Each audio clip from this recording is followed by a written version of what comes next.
Hello बच्चों, chemistry class में आपका स्वागत है और मैं हूं आपका केमिस्ट्री टीचर सतीश श्रीवास्तव। आज मैं आपके लिए जो टॉपिक लेकर आया हूं और वो टॉपिक है मेरा क्या, फिजिकल एंड केमिकल एडजॉर्प्शन, भौतिक एवं रासायनिक अधिशोषण। तो स्टार्ट करते हैं हम अपना ये टॉपिक और सबसे पहले आते हैं हम फिजिकल एडजॉर्प्शन, भौतिक अधिशोषण। तो देखो, ऐसा एडजॉर्प्शन जिसमें एडजॉर्बेट और एडजॉर्बेंट मॉलिक्यूल्स के बीच में जो फोर्सेस ऑफ अट्रैक्शन है वो वीक वंडर वाल फोर्सेस होते हैं, समझ गए ना। तो उसे हम बोलते हैं फिजिकल एडजॉर्प्शन।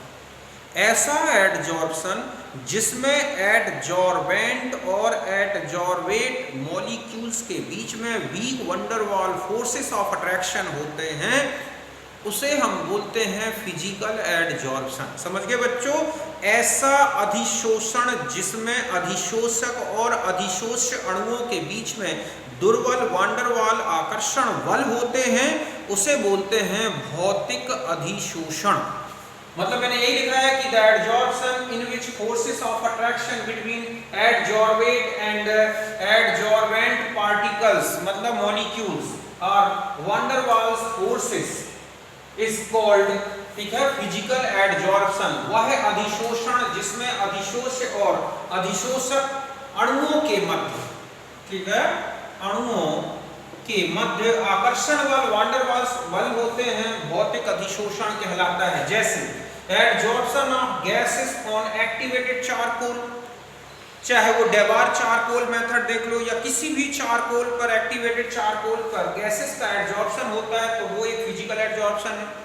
ठीक इसी तरह से adsorption of water vapour on silica gel, silica gel पर अगर वेपर या मॉइस्चर एडजॉर्ब हो रहा है तो वो भी एक क्या है, फिजिकल एडजॉर्प्शन। आप देखें अगर टेबल की सरफेस पर डस्ट आके इकट्ठी हो गई तो वो भी एक क्या है, फिजिकल एडजॉर्प्शन।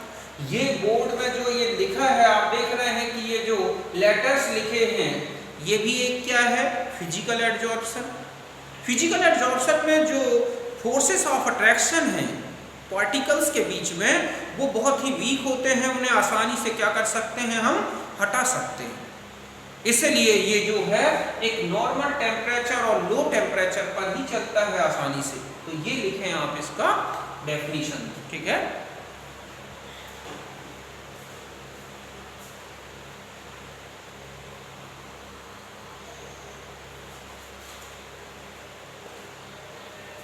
अब देखो, अब हम आ जाते हैं केमिकल एडजॉर्प्शन, रासायनिक अधिशोषण। मतलब एक ऐसा एडजॉर्प्शन जिसमें एडजॉर्बेट और एडजॉर्बेंट जो मॉलिक्यूल्स हैं उनके बीच में केमिकल बॉन्डिंग होती है, समझ गए ना। क्यों?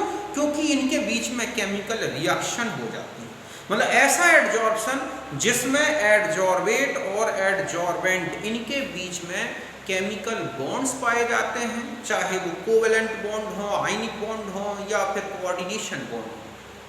तो ऐसे एडजॉर्प्शन को बोलते हैं केमिकल एडजॉर्प्शन, ठीक है। जैसे एग्जांपल में देखें, रस्टिंग ऑफ आयरन, रस्टिंग होती है तो मॉइस्चर, वाटर, O2 और आयरन के मॉलिक्यूल्स या एटम्स के बीच में, सॉरी आयरन के एटम्स के बीच में क्या हो जाती है, केमिकल रिएक्शन।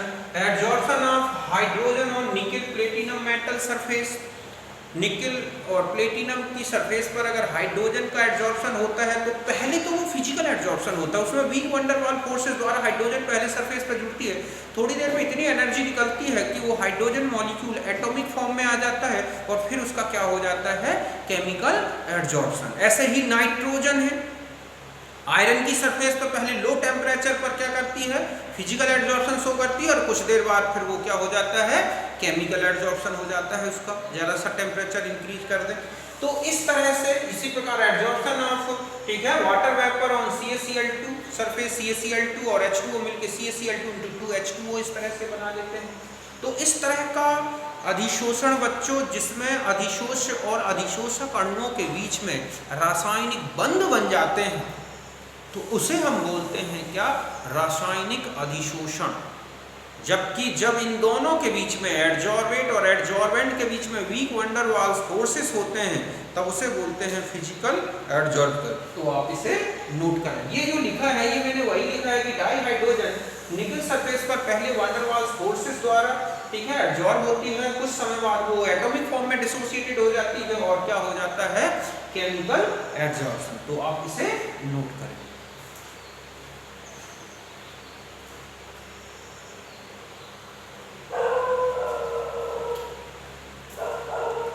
अब देखो, अब हम आ जाते हैं डिफरेंस में, फिजिकल और केमिकल एडजॉर्प्शन में। तो देखो पहला क्या है कि जो फिजिकल एडजॉर्प्शन है मैंने अभी बताया कि इसमें एडजॉर्बेट और एडजॉर्बेंट के बीच में वीक वंडर वाल फोर्सेस होते हैं। समझे ना कि weak van der Waals forces of attraction exist between particles of adsorbate and adsorbent. अधिशोष एवं अधिशोषा कणों के मध्य वंडर वाल्स होते हैं। जबकि इसमें क्या होता है, केमिकल बॉन्ड्स जो होते हैं वो एडजॉर्बेट और एडजॉर्बेंट मॉलिक्यूल्स के बीच में पाए जाते हैं। मतलब अधिशोष और अधिशोषा कणों के मध्य में रासायनिक बंध पाए जाते हैं। दूसरा है कि ये रिवर्सिबल नेचर का होता है, उत्क्रमणी होता है। मतलब है कि एक बार एडजॉर्प्शन हो जाए, आप उसे हटा दो एडजॉर्बेट का, वो कुछ देर उड़ेगा, मतलब अलग हो जाएगा, फिर अगर हम उसी को चाहें तो फिर एडजॉर्ब हो जाएगा। जैसे डस्ट है, सरफेस पर बैठ गई, आप झाड़ दो, थोड़ी देर बाद फिर बैठ जाएगी। तो इस तरह से जो फिजिकल एडजॉर्प्शन है वो रिवर्सिबल है, मतलब जो एडजॉर्बेट है वो नष्ट नहीं होता, वो उसी फॉर्म में फिर आ सकता है दोबारा, रिवर्स होके। लेकिन जो केमिकल एडजॉर्प्शन है वो इरिवर्सिबल होता है, अर्थात अनुत्क्रमणीय। मतलब एक बार जो एडजॉर्बेट आके जुड़ गया फिर वो अपने उसी ओरिजिनल फॉर्म में नहीं आ सकता अगर हम हटा दें। जैसे आपने देखा कि रस्टिंग हो गई, जंग लग गया, आयरन खराब हो गया तो हो गया। अब अगर आप उसे हटा भी दोगे तो फिर नया रस्टिंग होगी, समझ गए ना, नए फिर मॉइस्चर वहां पर एडजॉर्ब होगी और फिर आगे रिएक्शन चलेगी। तो इस तरह से ये इरिवर्सिबल होता है। अगला है कि it forms multi molecular layer. Physical adsorption में एक लेयर बन गई मान लो सरफेस के ऊपर, फिर उसके ऊपर दूसरी बन जाएगी, तीसरी बन जाएगी। जैसे डस्ट है, बैठती जाए, आप महीनों ना झाड़ू लगाएं तो क्या होगा, धूल बैठ जाती है टेबल पर, एक लेयर पे लेयर बनती जाती है। तो इस तरह से फिजिकल एडजॉर्प्शन में एक लेयर के ऊपर दूसरी, दूसरी के ऊपर तीसरी, इस तरह से बनती जाती है, मतलब मल्टी मॉलिक्यूलर लेयर्स बनती है। जबकि केमिकल एडजॉर्प्शन में जो है ना, एक ही लेयर बनती है, मतलब एक एडजॉर्बेंट ने केमिकल रिएक्शन कर ली तो उस सरफेस के, मतलब उस लेयर के ऊपर फिर दूसरी लेयर नहीं लगेगी। जब तक कि एडजॉर्बेट जो है एडजॉर्बेंट के कांटेक्ट में नहीं आएगा, अगला एडजॉर्प्शन नहीं होगा। तो समझ गए बच्चों कि यह उत्क्रमणीय है, ये अनुत्क्रमणीय है। ये बहुआण्विक परतें बनाता है, ये एक आणविक परत बनाता है। आपने देखा था, अभी हमने देखा था कि फिजिकल एडजॉर्प्शन में जो हीट ऑफ एडजॉर्प्शन है काफी कम होती है, उसकी वैल्यू 20 से 40 किलो जूल पर मोल की होती है। जबकि आपने देखा था इसमें काफी हाई होती है, 4 से 400 किलो जूल पर मोल। क्यों? क्योंकि यहाँ वीक वंडर वाल्स अट्रैक्शन है, तो अट्रैक्शन कम होगा तो एनर्जी कम रिलीज होगी। यहाँ केमिकल बॉन्डिंग होती है तो ज्यादा हीट रिलीज होती है। तो ये आप नोट करें।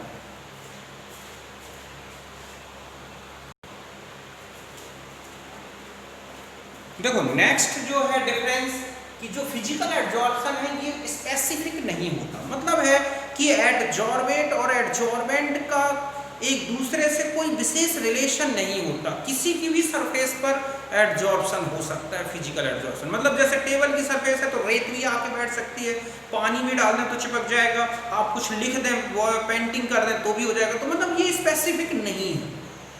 मतलब फिजिकल एडजॉर्प्शन में एडजॉर्बेंट कभी भी कैसे भी एक दूसरे से जुड़ सकते हैं। लेकिन केमिकल एडजॉर्प्शन बहुत ही स्पेसिफिक होता है। मतलब है कि मेटल की सरफेस, एडजॉर्बेंट का नेचर और जो एडजॉर्बेट गैस है उनकी केमिकल रिएक्टिविटी लगभग सेम होनी चाहिए, तब आसानी से उनमें रिएक्शन होगी और केमिकल एडजॉर्प्शन होगा। तो ये बहुत ही स्पेसिफिक होता है। जैसे रस्टिंग है तो आयरन में चलती है, उसी एटमॉस्फेयर में हम गोल्ड रख दें तो रस्टिंग नहीं होगी। समझ गए ना? तो वो एक नेचर पर डिपेंड करेगा। ये जो होता है फिजिकल एडजॉर्प्शन, हमने देखा था हाई प्रेशर और लो टेम्परेचर इज फेवरेबल।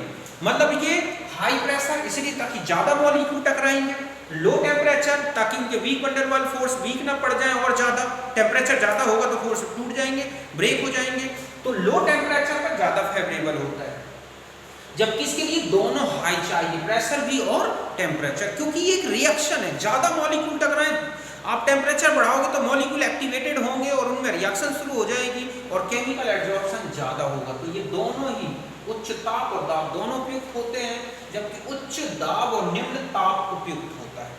फिर आते हैं फिजिकल एब्जॉर्प्शन। तो ये देखोगे कि ये गैसों की लिक्विफिकेशन से रिलेटेड है, मतलब ये है कि जो फिजिकल एब्जॉर्प्शन है ये गैसों के लिक्विफिकेशन से रिलेटेड है। जो गैस जितने जल्दी लिक्विफाइबल होगी, जितने जल्दी लिक्विफिकेशन जिस गैस का होगा वो उतने जल्दी फिजिकली एब्जॉर्ब होगी, जबकि ये केमिकल रिएक्टिविटी से रिलेटेड है। गैस जितनी ज़्यादा केमिकल रिएक्टिव होगी और एड्जॉर्बेंट जितना ज़्यादा केमिकल रिएक्टिव होगा उतना ही ज़्यादा क्या होगा, केमिकल एड्जॉर्प्शन। तो मैंने यही लिखा है, it is not very specific, अति विशिष्ट नहीं है, it is specific in nature, अति विशिष्ट होता है। हाई प्रेशर और लो टेम्परेचर फेवरेबल है, इसके लिए दोनों हाई होने जरूरी है। ये गैस के लिक्विफिकेशन से रिलेटेड है, लिक्विफिकेशन नेचर से रिलेटेड है, मतलब जो गैस इजीली लिक्विफाइबल होगी गैस उसका एब्जॉर्प्शन ज़्यादा होगा। ये रिएक्शन ये जो है related to the chemical reactivity of gases, समझ गए ना, मतलब more reactive gases are absorb readily. तो जितनी ज्यादा रिएक्टिव गैसेस हैं उतनी ही ज्यादा रिएक्टिव होंगी, मतलब उतना ही ज्यादा उनका केमिकल एब्जॉर्प्शन होगा। तो आप इसे नोट करें।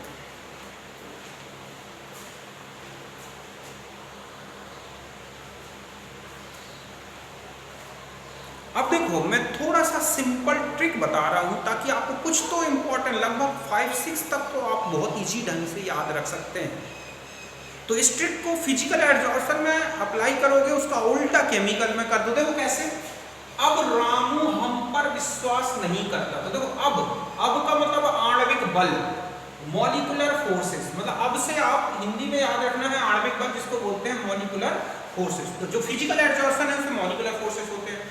रामू का मतलब रा से हो गया रिवर्जेबल और मुंह से हो गया मल्टी लेयर, मतलब रिवर्जेबल होता है फिजिकल एब्जॉर्प्शन, मल्टी लेयर्ड होता है। हम पर, हा से मतलब हाई और पर से मतलब प्रेशर। हाई प्रेशर किसके लिए जरूरी होता है, इसके लिए फिजिकल एब्जॉर्प्शन के लिए, ठीक है। विश्वास, यहां पर विश्वास से मैंने विशिष्ट नहीं, विश्वास नहीं का मतलब यहां पर विशिष्ट नहीं, मतलब स्पेसिफिक नहीं होता। नहीं, करता मतलब कम ताप, कर से कम और ता से ताप। लो टेम्परेचर, लो टेम्परेचर पर होता है फिजिकल एब्जॉर्प्शन। समझे ना, समझे से सा से सक्रियण ऊर्जा और ना से नहीं, मतलब इसके लिए सक्रियण ऊर्जा एक्टिवेशन एनर्जी की जरूरत नहीं होती। मतलब कौन कौन से याद रखने हैं, वीक वंडर वाल फोर्सेस, ठीक है, आणविक बल। अब रामू से आपको reversible nature and multi layer, तो आपको 3 तो ये याद हो गए, ठीक है। हम पर, हम मतलब हाई और पर से मतलब प्रेशर, तो हाई प्रेशर जरूरी होता है। विश्वास मतलब होता है विशेष, विश्वास नहीं मतलब विशिष्ट नहीं, विशिष्ट नहीं स्पेसिफिक नहीं है। करता मतलब कम ताप, मतलब है लो टेम्परेचर पर होता है। समझे ना, मतलब सक्रिय ऊर्जा और ना से नहीं होती। इस तरह से आप 8-10 पॉइंट ऐसे नोट कर सकते हैं। बाकी मैंने आपको बता दिया कि इसकी एक्टिवेशन एनर्जी काफ़ी लो होती है, समझ गए ना। तो इस तरह से कुल मिला के ये फिजिकल और केमिकल एब्जॉर्प्शन में डिफरेंस हो गए। एग्जाम्पल मैंने पहले ही बता दिए हैं, तो ये पॉइंट्स आप अच्छी तरह से याद रखें, काफ़ी ऑब्जेक्ट आपको इससे सॉल्व हो जाएंगे, थ्योरेटिकल भी अच्छा आपका क्लियर हो जाएगा। तो इस तरह से मैंने आपको फिजिकल एब्जॉर्प्शन और केमिकल एब्जॉर्प्शन क्लियर कर दिया। तो हम मिलते हैं आप नेक्स्ट वीडियो में, जिसमें हम लेंगे फैक्टर अफेक्टिंग ऑन एब्जॉर्प्शन, ठीक है। तब तक के लिए बाय, नमस्कार, थैंक यू।